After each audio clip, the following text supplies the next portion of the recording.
ሰላምዬ ዳጣ ልጇ መሆኗን ዛሬ አቶ ደረጀ በደስታና በፈገግታ ነገራት።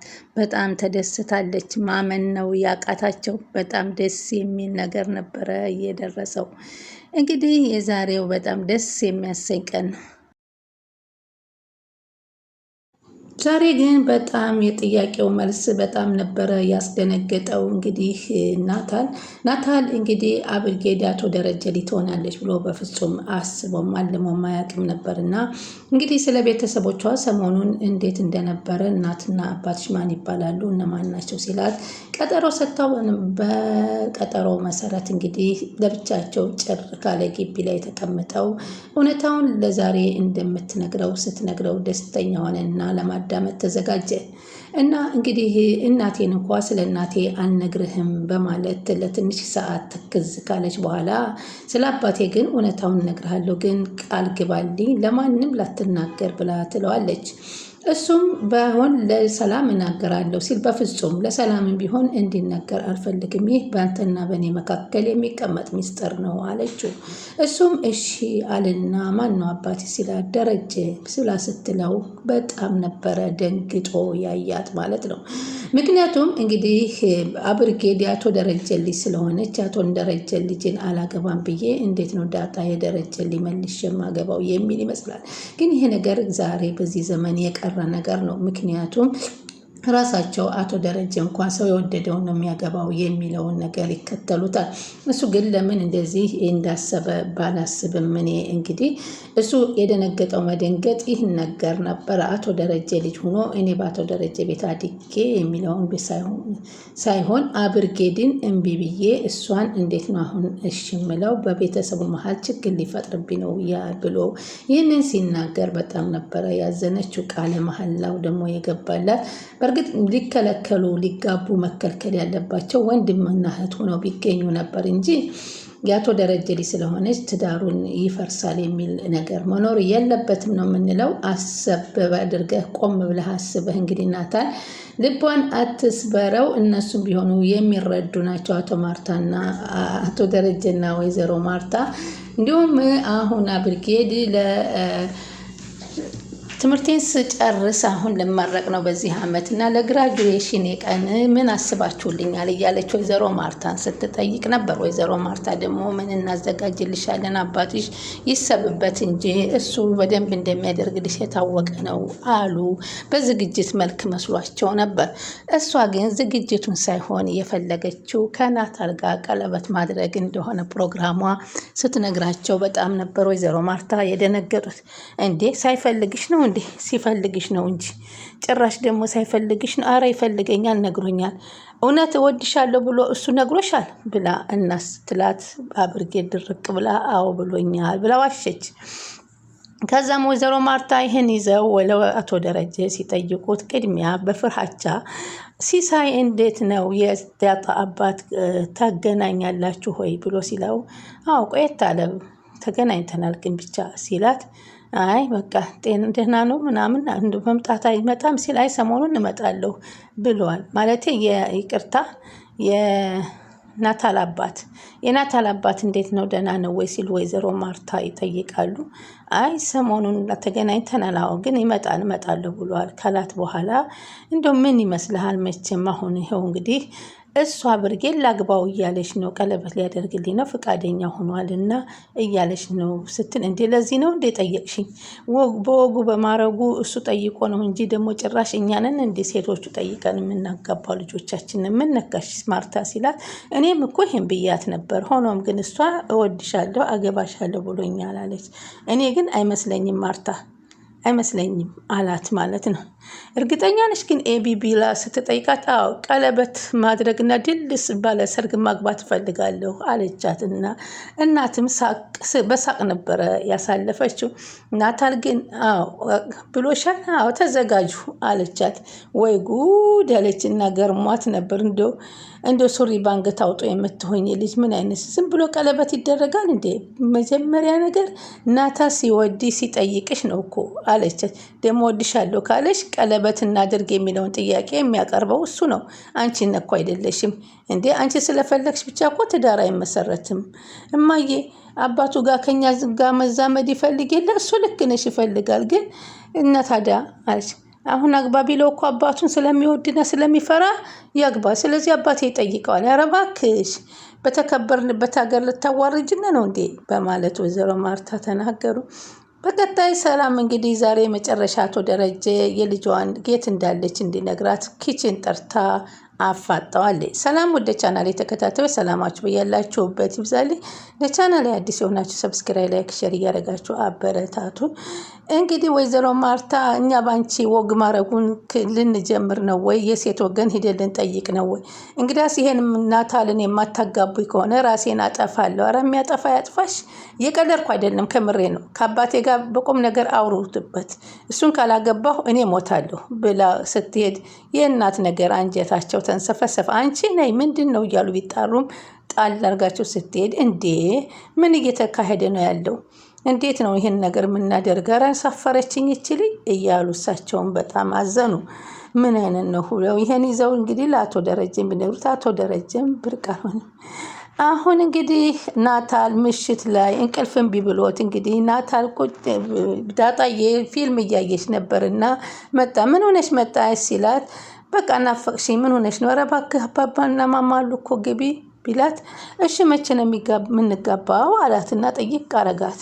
እንዴ እንጋባለን። ስንት ልጅ ነው የምንወልደው? ለመሆኑ ስንት ልጅ ነው የምትወልጅልኝ ሲላት 14 አለችው። ደግሞ እሷ 14 ልጅ አላት። 14 ልጅ ነው የማሳቅፍ ለቀበሌም ለሁሉም ነገር የሚሆን ያለችው።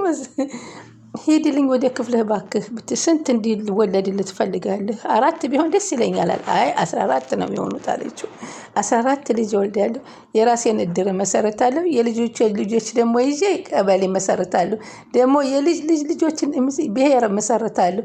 ዳጣ ብሔር ተብዬ ቁጭ ነው አለችና ስትለው ደስ አለን። እሺ እሱን ተይውና አሁን መቼ ነው የምንጋባው የሚል ጥያቄ ሲጠይቃት ትምህርትን ስጨርስ ሲላት እንዴ ትምህርትን ስጨርስ አሁን በዚህ አመት ስትለው አይደለም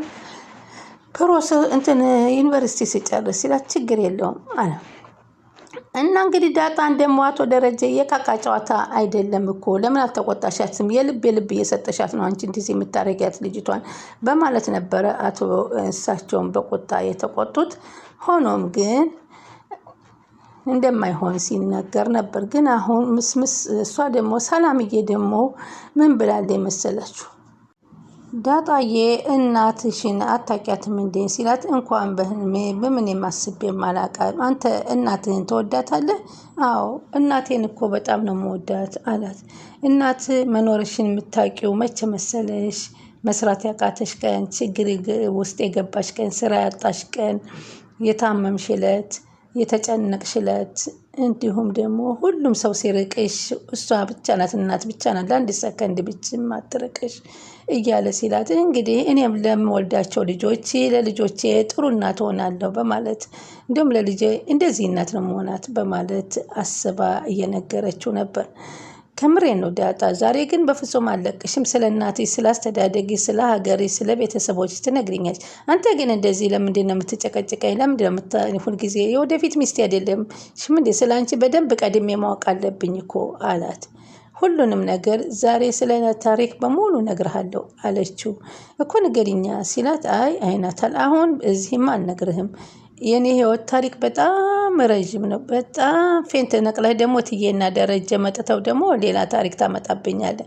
ነገ እነግርሃለሁ ከውጭ ወተነ አለችውና በቃ ሽኬድዬን ካልሻምንሻለሁ በማለት እንግዲህ ውጭ ወጥቶ ሊያወራ ሲል እሷ ደግሞ ከዛ ሳም አርጓት ከሄደ በኋላ ደግሞ ተመልሶ መጥቶ ሳሚኝ እያለ የነበረው ናታል አሁን ምን ጉዳ መጣ ትላላችሁ።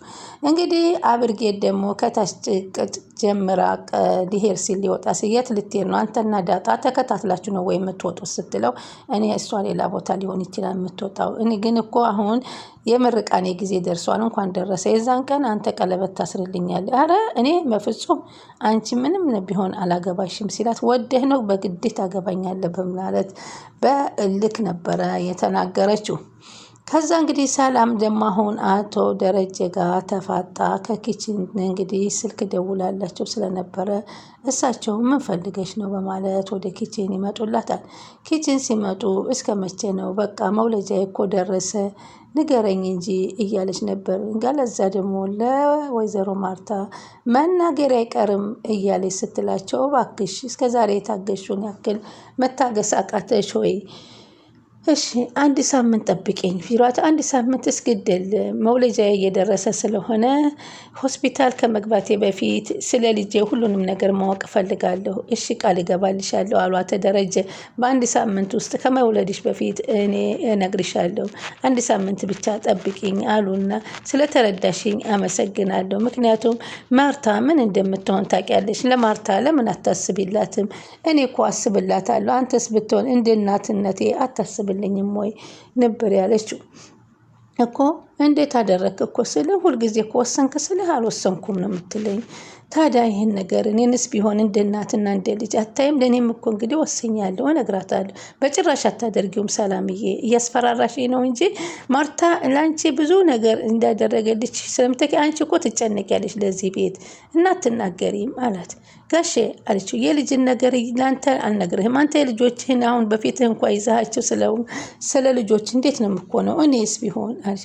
ምክንያቱም ለማርታ አትንገሪያት። ማርታ ይሄን ነገር ከሰመች ምን ልትሆን እንደምትችል ጠንቅቀሽ ታውቂያለሽ። ዝም ብለሽ እንዳትነግሪያት ሰላም። ይህን ነገር ጊዜ ሚስጥር ይዘሽ ኑረሻል። ለዚህ ቤት በማሰብ ነው ይህን ሁሉ ሚስጥር የደበቅሽልን። ታዲያ አንተ ይሄን ሁሉ ስሰጥ እኮ ቦታ አልሰጠኸኝም አለች። ቢያንስ የኔን እኳ ውለታ እኳ አስበህ እንኳ የልጄን ሁኔታ ልትነግረኝ አልቻልክም አለችው። እኔ ግን ልነግራት ወስኛለሁ አለች። በጣም ደግሞ ደከመኝ፣ አልችልም ከዚህ በላይ አለችው። አሁን ራሱ ያስጠራው እኮ በግን ላይ ደረስክ ብዬ ምክንያቱን ልጠይቅ ነው አለች። በቃ አዲስ ነገር አለ፣ አንድ ሳምንት ብቻ ጠብቂኝና የመጨረሻ ነው ሲል እንግዲህ ሲላት እሺ አንድ ሳምንት ከሆነ ችግር የለውም ብላ ቃል ገብተውለታል። እንግዲህ ዳጣና ናታል እስኪ እንደናንተ አስተያየት ምን ሀሳብ ትሰጣላችሁ? እኔ የደረጀ ልጅ ስለሆነች ብርጌድን ሳላገባ እንዴት አንቺን የሚለውን አልስማማበትም። ምክንያቱም ትልቋን ጠይቆ እንኳ ትልቋ ካልሆነችው ትንሿን የሚገባበት ዘመን ላይ ነው ያለነው። ችግር የለም ሰው የወደደውን እንጂ ያልወደደውን አያገባም ባይነኝና አሁን እሱ አቶ ደረጀ እንደውም ጥሩ ልጅ ሁናላቸው ቢሆን እኮ ያችን ቢያገቡ ደስ ይላል። ከአባቱ ጋር መጋባት ስለሚፈልጉ ዳጣንም ቢሆን አቶ ደረጀን ፈቃደኛ እንደሚሆኑ እርግጠኛ ነኝ። የሰው የወደደውን ያግባ በሚሉት በተማረ ክፍል ላይ ያሉ ስለሆነ ስለዚህ ናታል ራሱን ቆም ብሎ ማሰብ አለበት እንጂ የዳጣ የልብ መስበር የለበትም ብዬ ነው የማስበው።